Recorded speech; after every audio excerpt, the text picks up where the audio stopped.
Hello everybody, the Lawn Gnome is here, and I love the 90s too!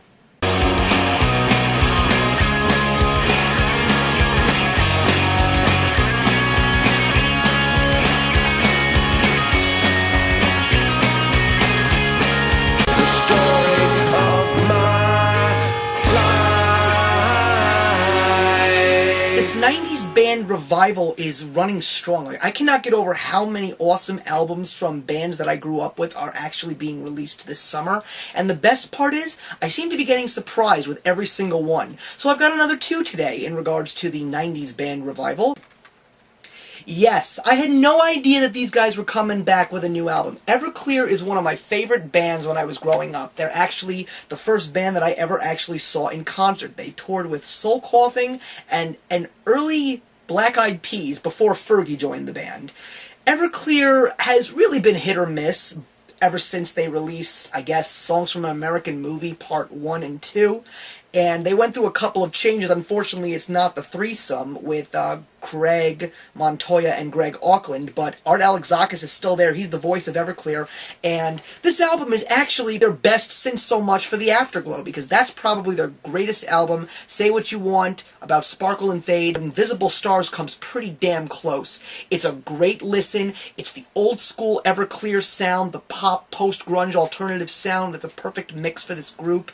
Alexakis does a great job vocally, and the musicianship is wonderful, and there are just some amazing songs on this album, like Santa Ana Wind, and probably my favorite song on this album is Jackie Robinson. I don't even need to go forward with what it's about. All you have to do is listen to it.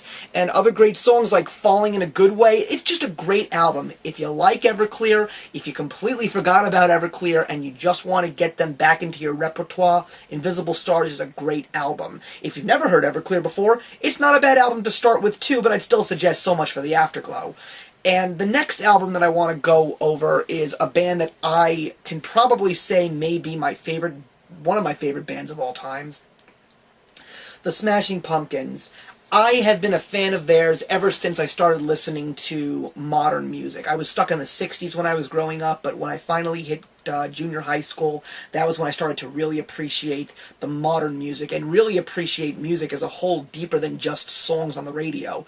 The Smashing Pumpkins is definitely a group that is near and dear to my heart. I've loved them ever since I first heard them, and after Ex Machina, the Machines of God, they kind of decided that they wanted to call it quits, and ever since then, Billy Corgan has surprised me with an album. In 2007, he released Zeitgeist, and it was okay. It had a couple of good songs, but it wasn't a great album in total.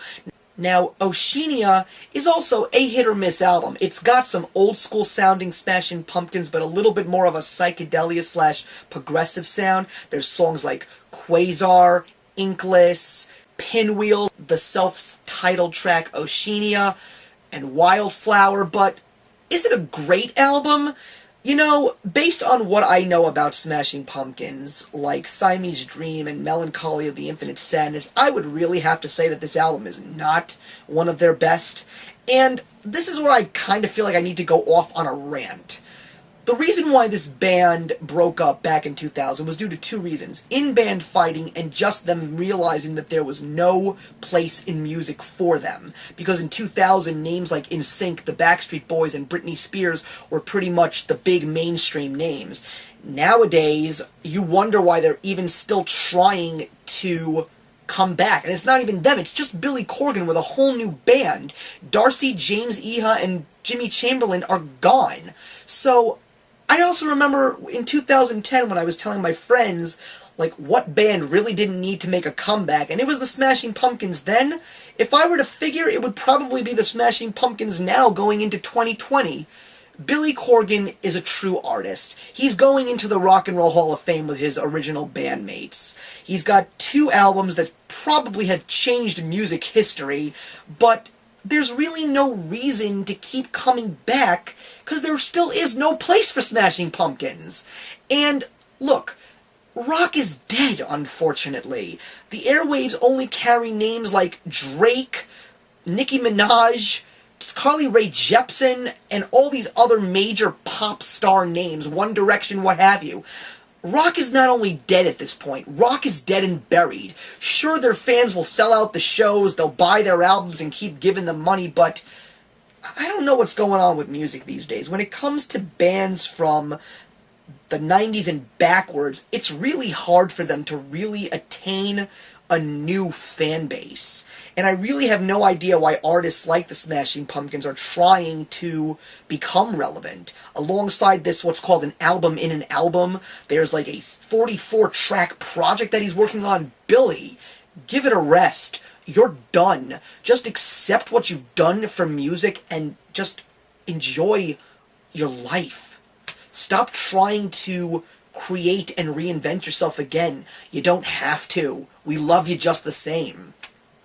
So that's it, guys. Comment, like, and subscribe. These two albums are not too terrible. I'll definitely say give them a listen if you like these bands. And the question that I want to leave with you today is, speaking of bands from the post-grunge alternative area, grunge era, etc., Green Day is coming back. Now, I don't know how it is that Green Day is managing to stay in the mainstream, but they've got a big project coming out in the next couple of months. In a span of 9 months, there are going to be 3 albums.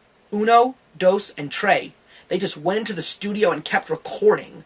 What do you think is going to happen? Do you think it's going to be another one of their political albums, or is it just going to be flat-out classic Green Day that we all knew and loved back in the Dookie years? I am the Law Noman. Remember that actions speak louder than words.